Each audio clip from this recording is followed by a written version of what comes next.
नमस्कार दोस्तों, स्वागत है आपका GS solutions with Ashwin sir.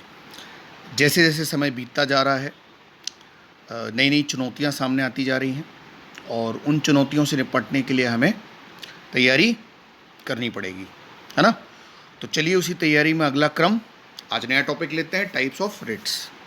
लेकिन इससे पहले मैं आपको एक छोटा सा एग्जाम्पल देता हूँ। जिन लोगों ने मेरी पॉलिटी की क्लास ली है वो इस एग्जाम्पल को बखूबी समझते होंगे। सपोज़ कीजिए एक छोटा सा ग्लास आपके सामने रखा है कांच का और ये एम्प्टी है, खाली है, और हम इसमें पानी भरते हैं। अब ये जो ग्लास है वो हुए आप, और जो पानी डाला जा रहा है वो हुए आपके मौलिक अधिकार, और पानी डालने वाला हुआ आपकी गवर्नमेंट।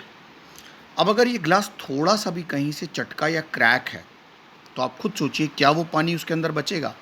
मतलब कि उस पानी यानी आपके मौलिक अधिकारों की प्रोटेक्शन की तो कोई बात है ही नहीं।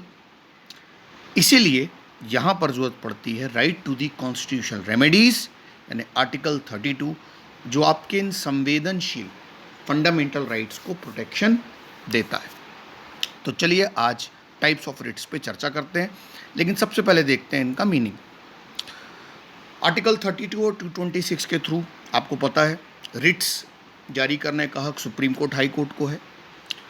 सबसे पहले अगर इनकी मीनिंग देखें तो मीनिंग सिंपल सी है, ये वो आदेश हैं या संवैधानिक उपचार या ये वो कॉन्स्टिट्यूशनल रेमेडीज़ हैं जो हमारे मौलिक अधिकार के प्रोटेक्शन के लिए बनाई गई है।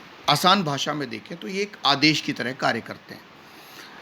अब आर्टिकल 32 सुप्रीम कोर्ट और 226 हाई कोर्ट को ये ताकत देता है 5 तरह की रिट्स जारी करने का। तो 5 तरह की रिट्स कौन सी हैं? हैबियस कॉर्पस, बंदी प्रत्यक्षीकरण जिसे हम बोलते हैं, परमादेश यानी मैंडमस, प्रतिषेध जिसे प्रोहिबिशन कहा जाता है, देन उत्प्रेषण यानी सर्शियरी, देन अधिकार प्रच्छा यानी क्यो वारंटो। इन पे हम शॉर्ट में आगे चर्चा करेंगे। इनका इतिहास पहले देखते हैं।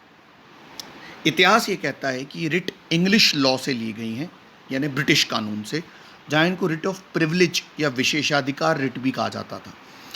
न्याय का झरना यानी वहाँ का शासक इनको जारी करता था वहाँ की जनता के अधिकारों को बचाने के लिए और उनकी लिबर्टी को बचाने के लिए। बाद में वहाँ के हाई कोर्ट्स इनको इशू करने लगे। भारत में याद रखिएगा 1950 के पहले तक ये रिट जारी करने का हक सिर्फ कलकत्ता, बम्बई और मद्रास हाई कोर्ट को ही था, यानी इन 3 हाई कोर्ट्स को ही था। खैर, आर्टिकल 32 में एक इम्पॉर्टेंट फैक्ट भी है जो अक्सर कई लोग नहीं बताते हैं। याद रखिएगा, parliament can provide such power to other courts. ये अनुच्छेद 32 कहता है। अनुच्छेद 32 में बात कही गई है कि संसद ये रिट जारी करने का अधिकार दूसरे कोर्ट्स को भी दे सकती है, सुप्रीम कोर्ट, हाई कोर्ट के अलावा। हालांकि भारत में ऐसा भी नहीं है। अब अगर फंडामेंटल राइट की बात करें तो आपको तो पता ही है, पार्ट 3 ऑफ द कॉन्स्टिट्यूशन है, आर्टिकल 12 to 35। तो 12 to 35 के बीच में आर्टिकल 32 तो आ ही गया ना, तो ये अपने आप में एक फंडामेंटल राइट है। लेकिन 226 फंडामेंटल राइट नहीं है, ये बात याद रखिएगा। याद रखिएगा, फिर से रिपीट कर रहा हूँ, अनुच्छेद 226 मौलिक अधिकार नहीं है। अब इसी मुद्दे को आगे बढ़ाते हैं। हमारे फंडामेंटल राइट के प्रोटेक्शन के लिए कॉन्स्टिट्यूशन में क्या क्या प्रोविज़न है, तो 3 जगह पर इनका जिक्र किया गया है। आर्टिकल 13 में जब जुडिशियल रिव्यू की बात होती है, न्यायिक समीक्षा की। आर्टिकल 359 में जब 359 कहता है कि एक्सेप्ट इमरजेंसी, आप मौलिक अधिकार को सस्पेंड नहीं कर सकते, यानी सिर्फ इमरजेंसी में ही उनको सस्पेंड कर सकते हो। और तीसरा आर्टिकल 32 to 26 जिस पे आज हम बात करेंगे। ठीक, आगे बढ़ें। अब आर्टिकल 32 क्योंकि अपने आप में एक फंडामेंटल राइट है, तो इसमें से 2 बातें निकल कर आती हैं कि किसी व्यक्ति यानी इंडिविजुअल का फंडामेंटल राइट जब वायलेट होता है, उसे छीना जाता है, तो वो डायरेक्टली अप्रोच कर सकता है कहाँ? सुप्रीम कोर्ट में। यहाँ पर सुप्रीम कोर्ट जाने पर याद रखिएगा, आपको बस ये बताना होगा कि आप हाई कोर्ट क्यों नहीं गए। देन दूसरी बात, क्योंकि फंडामेंटल राइट आर्टिकल 32 है, तो वो सुप्रीम कोर्ट को ये ताकत भी देता है कि वो फंडामेंटल राइट के प्रोटेक्शन के लिए 5 तरह की रिट्स जारी कर सकें। और इसीलिए भीमराव अंबेडकर ने इस अनुच्छेद 32 को, 32 को क्या कहा है? Heart and soul of the Indian constitution. तो ये 2 बातें हमें हमेशा याद रखनी है। अब हम देखते हैं कि हाई कोर्ट और सुप्रीम कोर्ट का जो जुरिस्डिक्शन है रिट जारी करने का, यानी जब वो अपनी रिट जारी करते हैं तो उनमें मेजर डिफरेंस क्या है, अंतर क्या है। यहाँ पर मैंने लिखा है supreme court will issue the writs only to the enforcement of fundamental right, यानी सर्वोच्च न्यायालय इन्हें तभी जारी करेगा, पांचों रिट्स को, जब मौलिक अधिकारों को लागू करवाना हो या उनकी रक्षा करना हो। While high court can issue them also for some other infringement, किसी अन्य उद्देश्य के लिए, यानी इन्फ्रिंजमेंट का मतलब क्या होता है, किसी अन्य सामान्य कानूनी अधिकार के लिए भी, सिर्फ फंडामेंटल राइट के लिए नहीं, किसी और ट्रिब्यूनल के लिए भी हाई कोर्ट इन रिट्स को जारी कर सकता है। तो यहाँ पर हाई कोर्ट सुप्रीम कोर्ट से अच्छी कंडीशन में है। दूसरा अंतर ये है कि सुप्रीम कोर्ट का जुरिस्डिक्शन जो है, मैंने यहाँ पर लिखा है supreme court jurisdiction to issue writs extend to the whole of the country, whole of the territory of India, यानी पूरे भारत में ये रिट लागू कर सकता है, उसका जुरिस्डिक्शन पूरे भारत के लिए है। लेकिन हाई कोर्ट का अपना एक, हाई कोर्ट की अपनी एक लिमिटेशंस है, उसकी जो रिट है वो रिस्पेक्टिव टेरिटरी तक ही लागू होंगी, यानी अगर यूपी का हाई कोर्ट है तो यूपी के लिए, अगर बिहार का तो बिहार के लिए। यहाँ पर सुप्रीम कोर्ट और हाई कोर्ट के बड़ी स्थिति में, ज़्यादा अच्छी कंडीशन में। तीसरा अंतर मैंने अभी बताया, article 32 itself a fundamental right, यानी जो उपचार है, यानी जो फंडामेंटल राइट आपको उपचार दे रहा है वो अपने आप एक फंडामेंटल राइट भी है, जबकि 226 नहीं है ना। रेमेडी का मतलब उपचार होता है। तो इससे दो बातें और क्लियर होती हैं। पहली, उच्चतम न्यायालय अपने न्याय क्षेत्र को नकार नहीं सकता, मतलब उच्चतम न्यायालय इस बात को नकार नहीं सकता कि उसको रिट इशू करना नहीं है, वो रिट करेगा ही इशू, ये उसका एक तरह से प्राइमरी अधिकार है। जबकि यहाँ पर अगर 226 को देखें तो मौलिक अधिकार 226 तो है ही नहीं, तो हाई कोर्ट ये अपने विवेकानुसार बात टाल सकता है सुप्रीम कोर्ट की तरफ, वो सुप्रीम कोर्ट में मामला भेज सकता है कि भाई मैं फ़िलहाल इस मामले में कुछ नहीं कह सकता हूँ, तो आप इसको सुप्रीम कोर्ट ले जाइए। समझ में आ रही बात? आगे बढ़ते हैं। अब हम पांचों रिट्स के बारे में जिक्र करते हैं। सबसे पहली है हैबियस कॉर्पस, इसको बोलते हैं हिंदी में बंदी प्रत्यक्षीकरण। इसका मतलब होता है to have a body ensuring no one is held without charge, मतलब किसी व्यक्ति को अनऑथराइज्ड रूप से इल्लीगल तरीके से कहीं डिटेन करके या बंदी बना के तो नहीं रखा है, तब सुप्रीम कोर्ट या हाई कोर्ट उससे डायरेक्टली पूछता है, उस अथॉरिटी से, कि आपने उस व्यक्ति को क्यों डिटेन करके रखा है। ये सबसे पावरफुल रिट है और सबसे ज़्यादा यूज़ की जाने वाली रिट भी है। अगर किसी व्यक्ति को अनऑथराइज्ड रूप से बंदी बना के रखा गया है तो कोर्ट इस रिट के थ्रू उसे आज़ाद करवा सकता है। बदले में जिसने उसे बंदी बनाया था अनऑथराइज्ड रूप से, उसको कंपनसेशन देने के लिए भी कोर्ट कह सकता है। तो इसीलिए इसे व्यक्तिगत स्वतंत्रता की संरक्षक भी कहा जाता है इस रिट को। ये जो हैबियस कॉर्पस वर्ड है ये लैटिन वर्ड कहा जाता है। दूसरी रिट है, अच्छा मैंने एक पिक तो दिखाई नहीं आपको, इस पिक में देखिए मैंने एक कार्टून लिया है नेट से। देखिए इसमें your honour my client has been detained at the airport and I am here to ask for his body back, मतलब किसी व्यक्ति को और देखिए डिटेन कर लिया है तो आप सीधे सुप्रीम कोर्ट जा सकते हैं।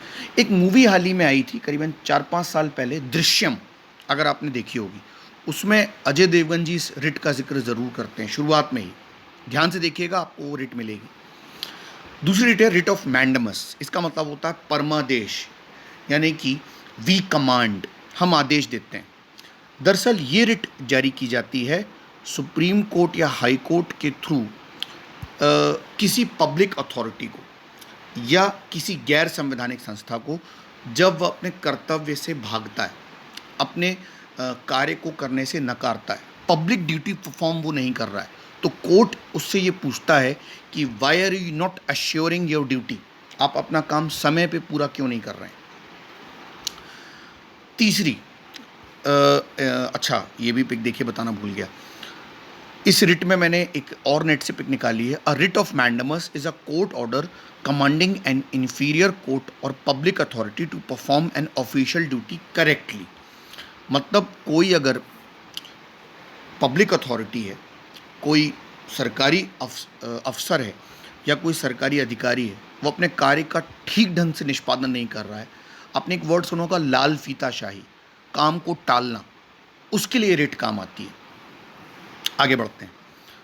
तीसरी रिट है रिट ऑफ सर्शियरी, इसको उत्प्रेषण भी कहते हैं। अगर सिंपल सा मीनिंग देखा जाए, अगर हम इसको एक क्वेश्चन के थ्रू देखें कि which writ is issued by the court to quash the wrongful order of a lower court, मैं इसको दूसरे तरीके से समझाता हूँ।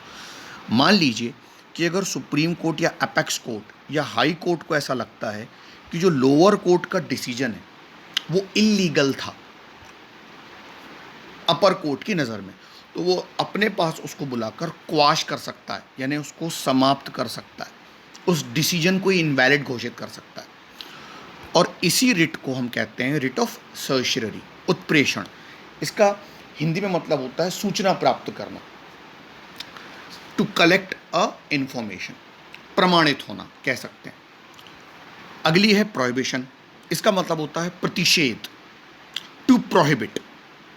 क्यों इशू की जाती है भाई? Issued primarily to prevent an inferior court from exceeding its jurisdiction. अब देखिए, प्रोहिबिशन और सर्शियरी में एक बेसिक महीम सी लकीर खिंची हुई है। प्रोहिबिशन तब जारी की जाती है जब उच्चतम न्यायालय का दायरा उच्च न्यायालय क्रॉस कर ले, यानी जब हाई कोर्ट सुप्रीम कोर्ट के मामले में इंटरफेयर करे जो उसका जुरिस्डिक्शन नहीं है, या लोअर कोर्ट हाई कोर्ट के मामले में इंटरफेयर कर दे, अपना क्षेत्राधिकार भूल जाए, तब इसको अपेक्स कोर्ट जारी करता है कि एश्योर योर जुरिस्डिक्शन, आप अपने दायरे में रहकर काम करें। तो दोनों में अंतर क्या है? सर्शियरी डिसीजन होने के बाद जारी की जाती है और प्रोहिबिशन कब जारी की जाती है? जब डिसीजन नहीं दिया गया हो, अभी मुकदमा चल रहा हो। लास्ट है क्यो वारंटो। क्यो वारंटो का मतलब क्या है? अधिकार प्रच्छा। ये जारी की जाती है जब कोई सरकारी अधिकारी अनऑथोराइज्ड रूप से अपने पद पर बैठा है और उसकी सेवाएं ले रहा है, तब कोर्ट उससे ये पूछता है कि उस पब्लिक ऑफिसर से कि आप किस अथॉरिटी से इस पोस्ट पर बैठे हुए हैं। मान लीजिए वो अपने पद पर तो बैठा है लेकिन उसकी एसेंशियल क्वालिफिकेशन को पूरा नहीं करता है, तब कोर्ट उससे बोलेगा। इन पांचों रिट्स में क्यो वारंटो ऐसी है जिसे कोई भी फाइल कर सकता है, एक तरह की जनहित याचिका की तहत आप बोल सकते हैं। तो क्विक रिवीजन करते हैं। क्यो वारंटो क्यों इशू होती है? जब अनऑथोराइज रूप से कोई व्यक्ति अपने पद पर बैठा है। प्रोहिबिशन जब कोर्ट के दायरे कोर्ट अपना दायरा क्रॉस करके अपर कोर्ट के दायरे में चला जाए। सर्शियरी जब कोर्ट को लगे निचली अदालत ने फैसला गलत दिया। देन मैंडेमस जब कोई अपने कर्तव्य का निर्वहन ठीक से नहीं कर रहा है, अपनी पब्लिक ड्यूटी को पूरा नहीं कर रहा है। एंड देन हैबियस कॉर्पस जब किसी की पर्सनल लाइफ खतरे में हो। तो ये हैं पांचों रिट्स। आई होप आपको मेरी ये क्लास समझ में ज़रूर आई होगी। चैनल को सब्सक्राइब ज़रूर कीजिएगा और सुरक्षित रहिएगा। Thank you so much.